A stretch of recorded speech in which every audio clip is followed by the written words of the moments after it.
Subscribe करें गुरुजी world और bell icon को प्रेस करें सबसे पहले सिलेक्शन के लिए।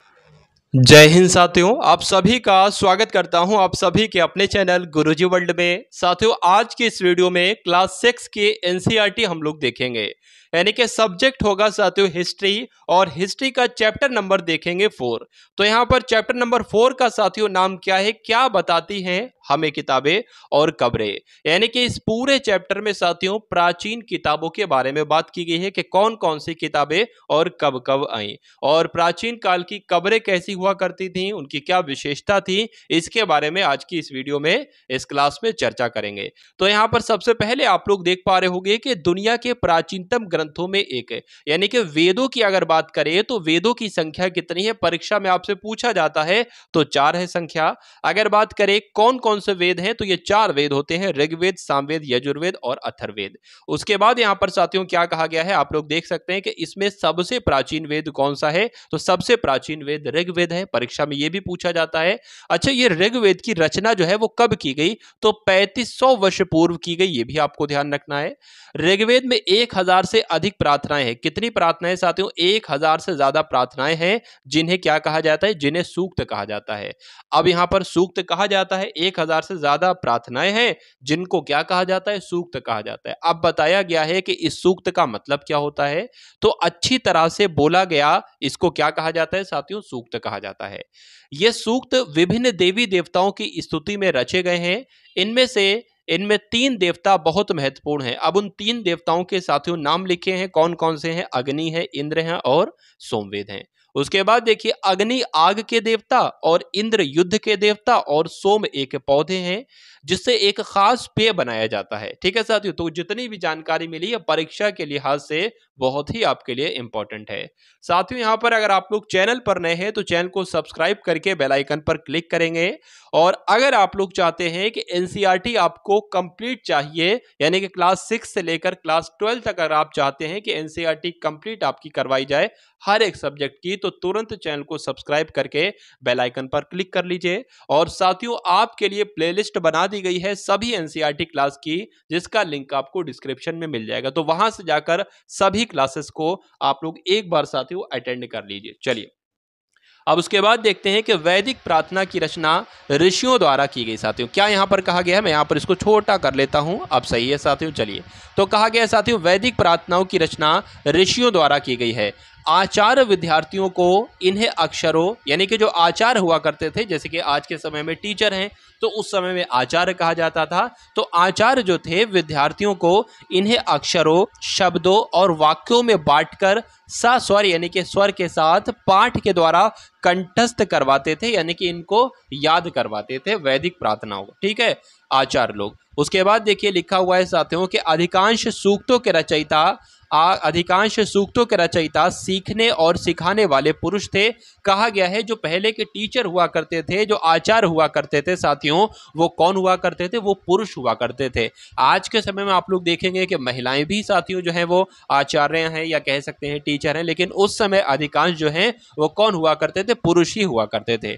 उसके बाद देखिए कि कुछ प्रार्थनाओं की रचना महिलाओं ने भी की, यानी कि कुछ प्रार्थनाओं की है रचना, लेकिन मैक्सिमम जो थे वो आचार्य ही थे।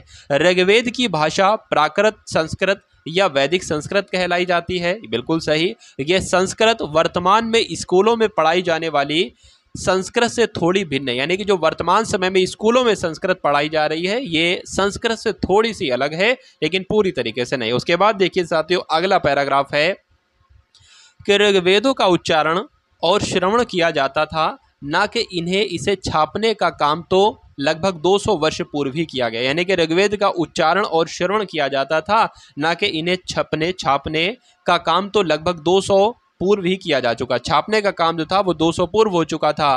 ठीक है, रचना के कई सदियों बाद इसे पहली बार लिखा गया। जब रचना हो गई साथियों, इसको उसके कई सालों बाद जो है इसे पहली बार लिखा जाता था, ये आपको। उसके बाद देखिए, संस्कृत और अन्य भाषाओं की अगर बात करते हैं तो संस्कृत भाषा जो है वो भारोपीय भाषा परिवार का हिस्सा है, ये परीक्षा में प्रश्न आपसे पूछा जाता है। उसके बाद देखिए, भारत की कई भाषाएं जैसे कि असमिया है, गुजराती हैं, हिंदी हैं, कश्मीरी हैं, उसके अलावा सिंधी हैं, ठीक है, इसका हिस्सा है। किसका साथियों, जो भारत की कई सारी भाषाएं हैं इसका हिस्सा है।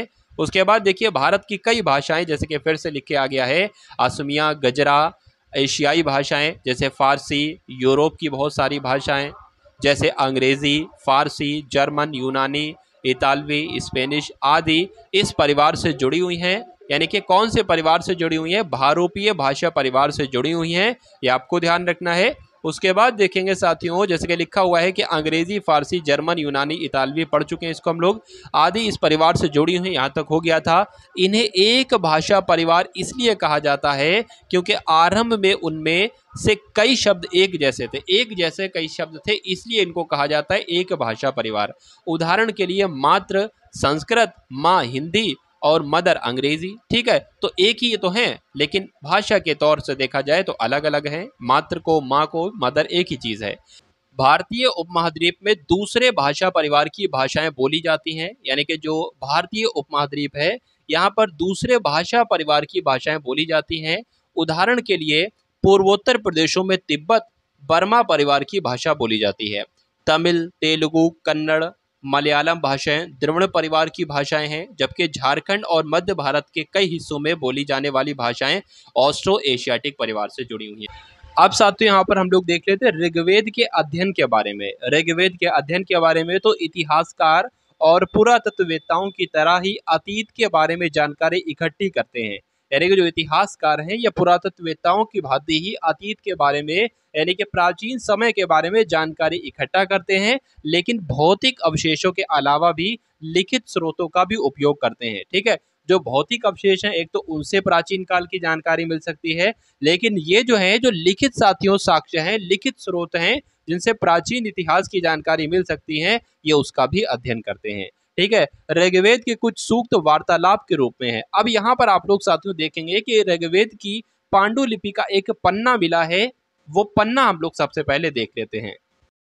तो उस पन्ने के साथियों यहाँ पर आप लोग फोटो देख सकते हैं कि इस प्रकार का जो है ये पन्ना है पांडुलिपि का। उसके बाद साथियों अगर बात करें कि भुर्ज वृक्ष की छाल पर, यानी कि एक वृक्ष है जिसका नाम है भुर्ज, तो इस भुर्ज वृक्ष की छाल पर लिखी पांडुलिपि कश्मीरी में पाई गई। कहां पर पाई गई साथियों? कश्मीर में पाई गई थी। लगभग 150 साल पहले ऋग्वेद को सबसे पहली बार छापने के लिए इसका उपयोग किया गया था। उसके बाद देखेंगे साथियों, इसी पांडुलिपि को देखकर अंग्रेजी अनुवाद तैयार हुआ। यह पांडुलिपि पुणे महाराष्ट्र के एक पुस्तकालय में अभी सुरक्षित है। तो कहां पर साथियों आपको ध्यान रखना है कि महाराष्ट्र और पुणे के एक जो है वो पुस्तकालय में स्थित है। महाराष्ट्र जो पुणे है ना, ये महाराष्ट्र में ही है। उसके बाद देखेंगे कि ऋग्वेद में सरस्वती, सिंधु और उसकी सहायक नदियां व्यास हो गई, सतलज हो गई और जो भी कई सारी अन्य भी हैं।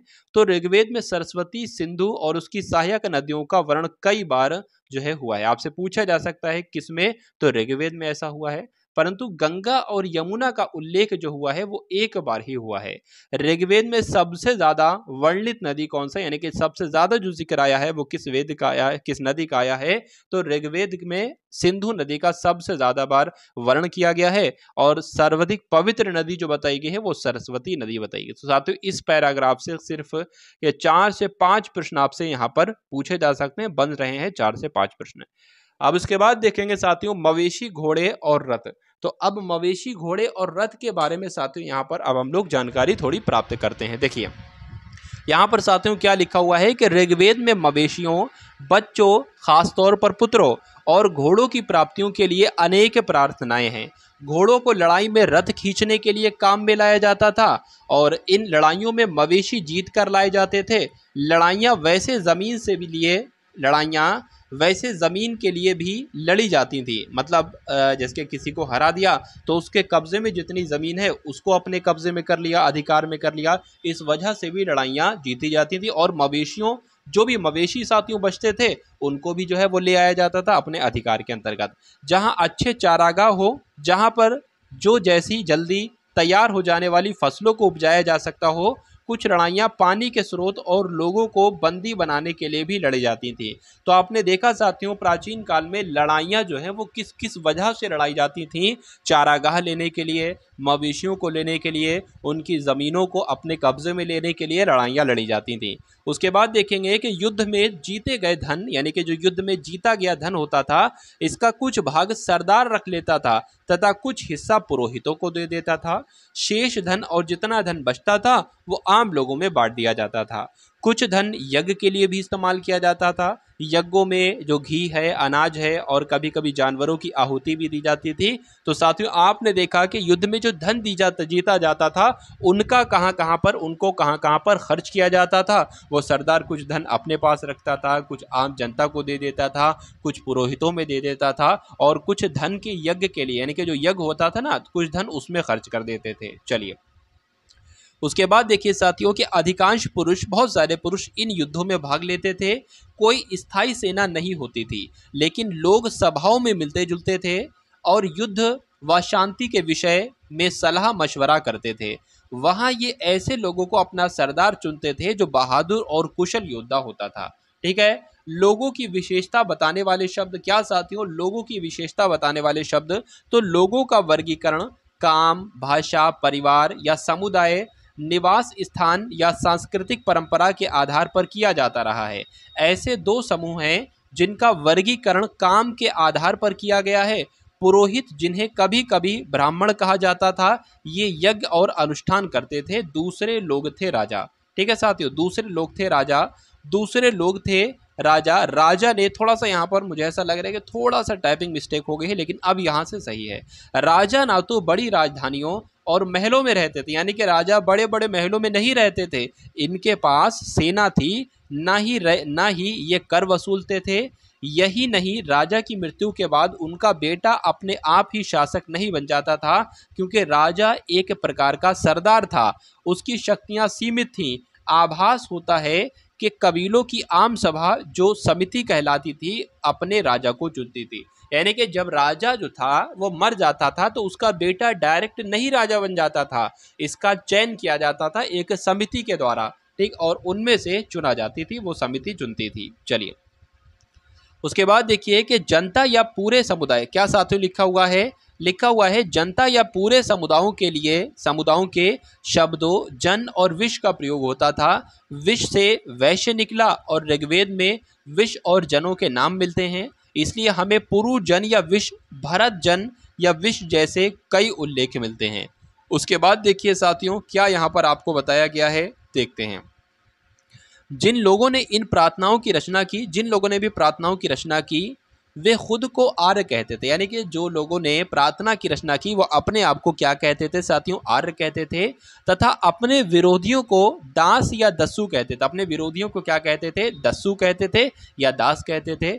दस्यु वे लोग थे जो यज्ञ नहीं करते थे और शायद दूसरी भाषाएं बोलते थे। यानी कि दस्यु जो के विरोधी थे ना, ठीक है, तो वो लोग यज्ञ नहीं किया करते थे और वो दूसरी भाषाएं बोलते थे। इसकी संभावना भी यहाँ पर जताई जा रही, क्योंकि शायद शब्द यहाँ पर लगा हुआ है।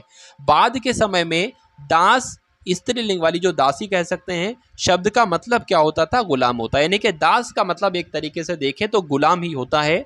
उन्हें उनके मालिकों की संपत्ति माना जाता था। यानी कि जो दास होते थे ना, दास, तो ये अपने राजा के एक तरीके से ये गुलाम उनकी संपत्ति ही होते थे। यानी कि उनके ही अंडर में सारा काम करते थे, जो वो कहते थे वो ये करते थे।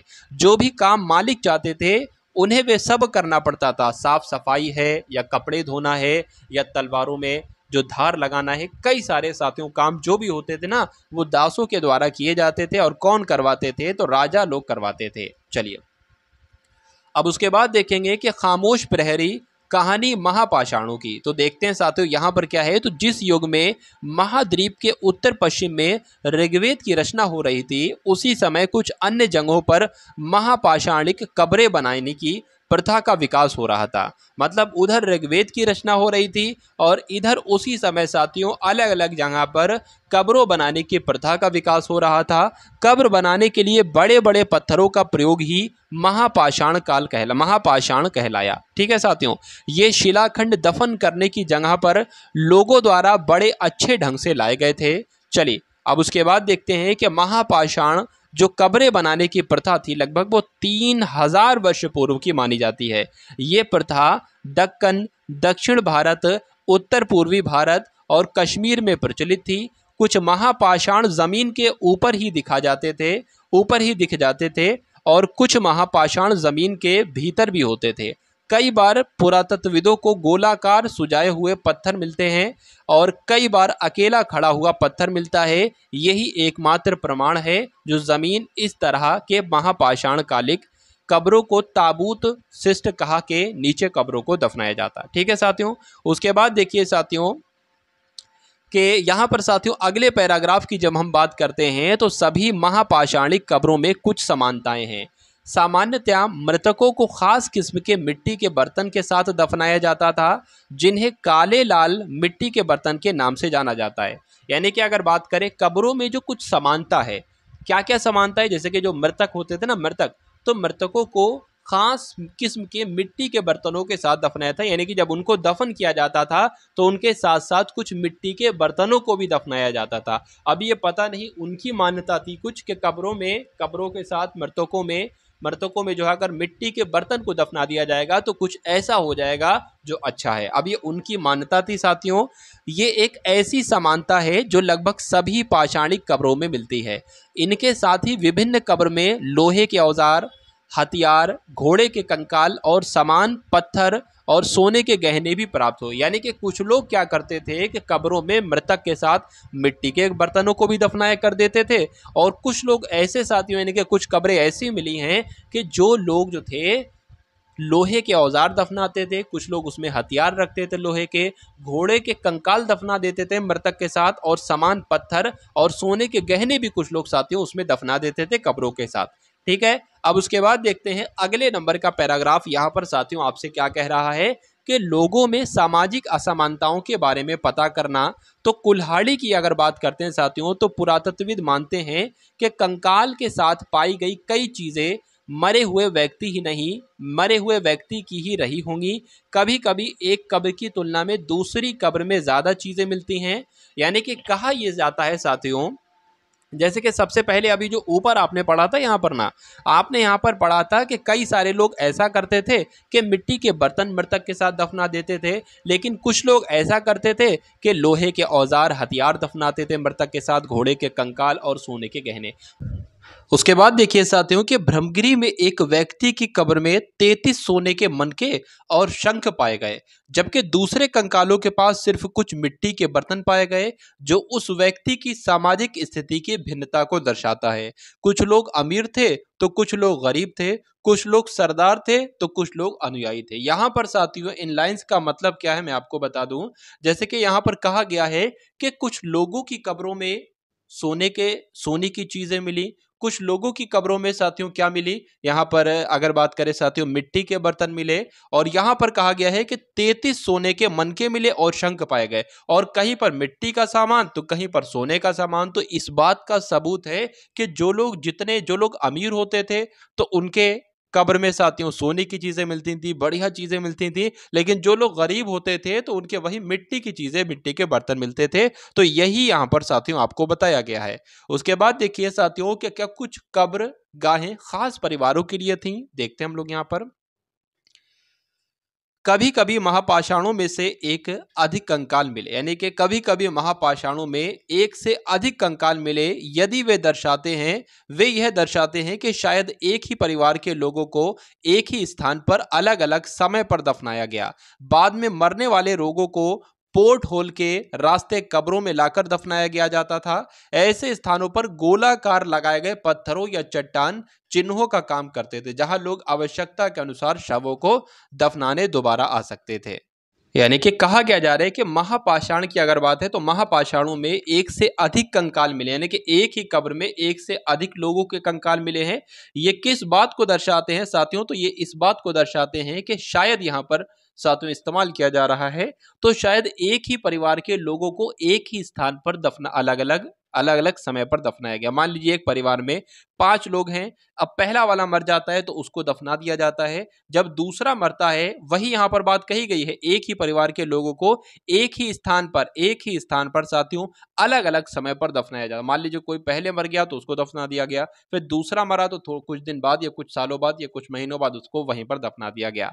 ठीक है, तो बाद में मरने वाले जो लोग बाद में मरे हैं उन लोगों को पोर्ट होल के रास्ते कब्रों में लाकर दफनाया जाता था।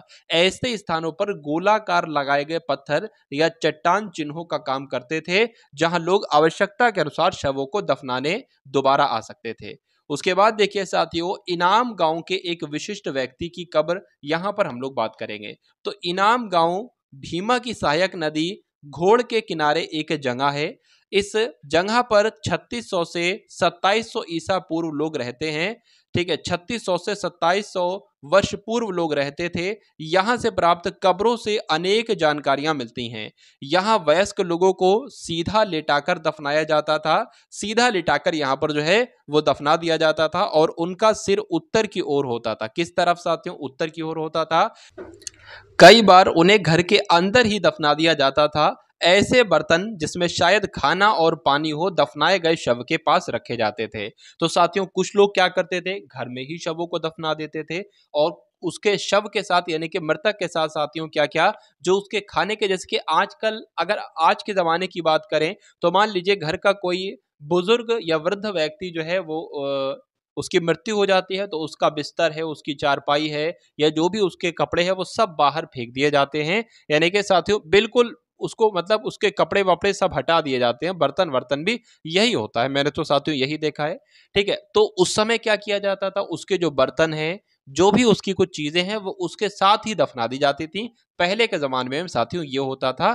चलिए, तो लिखा हुआ साथियों खाने का जो शायद खाना है, पानी हो, दफनाए गए शव के पास रखे जाते थे या उसके साथ दफना दिए जाते थे। उसके बाद यहाँ पर साथियों आप लोग देखेंगे, यहाँ पर है साथियों चरक संहिता। तो चरक संहिता की अगर बात करें तो आज से लगभग 2000 वर्ष पूर्व चरक नाम के प्रसिद्ध वैद्य हुए थे। तो इनका नाम साथियों आपने जरूर सुना होगा, चरक नाम के वैद्य का नाम। उन्होंने चिकित्सा शास्त्र पर चरक संहिता नाम की किताब लिखी। तो आपसे पूछा जाएगा चरक संहिता नाम की किताब किसने लिखी, तो चरक ने लिखी। उसके बाद देखिए वे कहते थे कि मनुष्य के शरीर में 360 हड्डियां होती हैं।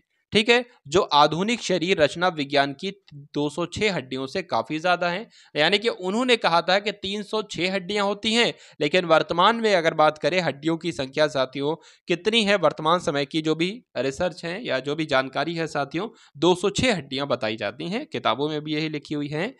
तो संभवतः चरक ने अपनी गिनती में दांत हड्डियों के जोड़ और कॉर्टिलेज को जोड़कर यह संख्या बताई थी। यानी कि जो 360 हड्डियां उन्होंने बताई थी वो भी सही बताई थी, गलत नहीं कह सकते। क्यों? क्योंकि उन्होंने साथियों क्या किया था, तो चरक ने किया था कि अपनी गिनती जो 360 है, इस गिनती में दांतों को, हड्डियों के जोड़ को, कॉर्टिलेज को, इन सब को भी शामिल कर लिया था। तो अगर इन सब को शामिल किया जाए तो साथियों हमारे शरीर में 360 ही हड्डियां कहलाई जाएंगी। लेकिन इनको अगर नहीं शामिल किया जाता है तो मात्र 206 हड्डियां ही हमारे शरीर में अगर गिनी जाए तो पाई जाएंगी। ठीक है साथियों, चलिए, तो यहां पर साथियों आज इस चैप्टर के माध्यम से हम लोगों ने क्या क्या देखा, कई सारे यहां पर चीजें हम लोगों ने देख दी। हमने अगर बात करें इस चैप्टर का नाम मैंने आपको बताया था क्या बताती हैं हमें किताबें, तो हमने साथियों किताबों के बारे में देखा। जो भी सबसे प्राचीन अगर ग्रंथों की बात करें, वेदों की बात करें तो सामवेद, ऋग्वेद, यजुर्वेद, ऋग्वेद, अथर्ववेद, ये 4 वेद देखे। उसके बाद साथियों हमने देखा संस्कृत और अन्य भाषाएं। उसके बाद हमने देखा ऋग्वेद के अध्ययन के बारे में और फिर हमने देखा जो मवेशी होते थे, घोड़े होते थे, रथ होते थे। यानी कि कई सारे राजा जब दूसरी जगह पर युद्ध लड़ते थे तो उनका मकसद एक ये भी होता था कि मवेशियां जितने भी वहां पर हैं वो सब अपने साथ ले आए, उनकी जमीन पर यानी कि उनको मारकर जितनी भी उनकी जमीन है वो सब अपने अधिकार में कर ली जाए। उसके बाद साथियों हमने देखा जो खामोश प्रहरी कहानी महापाषाणों की हमने यहाँ पर देखी। साथियों लोगों में सामाजिक असमानताओं के बारे में पता करना। कुल्हाड़ी, क्या कुछ कब्रगाहें खास परिवारों के लिए थी, यानी कि जो लोग अमीर थे वो अपनी कब्रों में अच्छी चीजें रखते थे, जैसे सोने की चीजें रखते थे। लेकिन जो लोग गरीब थे, जिनके पास साथियों इतना पैसा नहीं था, तो वो लोग अपने पास जो भी इस्तेमाल करते थे रोजमर्रा की चीजें, जैसे कि मिट्टी के बर्तन है और भी कई सारी साथियों चीजें हैं, तो वो अपने साथ बाद जो है उनको रखवा दिया जाता था, यानी कि जो उनके परिवार के लोग होते थे उनकी कब्र में वो सारी चीजें रख देते थे। ठीक है साथियों, उसके बाद देखा इनाम गांव के एक विशिष्ट व्यक्ति की कब्र, और लास्ट में हमने देखा साथियों चरक संहिता के बारे में। यहाँ पर चरक वैद्य थे, इन्होंने किताब लिखी थी चरक संहिता। चरक के अनुसार हमारे शरीर में 360 हड्डियां बताई गई हैं, लेकिन साथियों अगर बात करें विज्ञान की तो 206 हड्डियां बताता है। देखा जाए विज्ञान भी सही है, जो आधुनिक शरीर रचना विज्ञान की 206 हड्डियां बताती ये भी सही है, और 360 हड्डियां भी सही हैं। क्यों? क्योंकि चरक ने इसमें दांतों की गिनती भी कर ली थी, हड्डियों के जोड़ों की गिनती भी कर ली थी, और कॉटिलेज की संख्या भी जोड़ ली थी। इसलिए साथियों 360 वो टोटल कुल मिला के हो गया। तो साथियों क्लास 6 की हिस्ट्री आपने देखी, एनसीईआरटी का चैप्टर नंबर 4 आपने देखा। तो उम्मीद करता हूं क्लास आपको पसंद आई होगी। अगर पसंद आई है तो क्लास को एक बार लाइक करके क्लास को शेयर कीजिएगा। मिलते हैं हम सभी लोग आने वाली वीडियो में। जय हिंद साथियों। सब्सक्राइब करें गुरुजी वर्ल्ड और बेल आइकन को प्रेस करें सबसे पहले सिलेक्शन के लिए।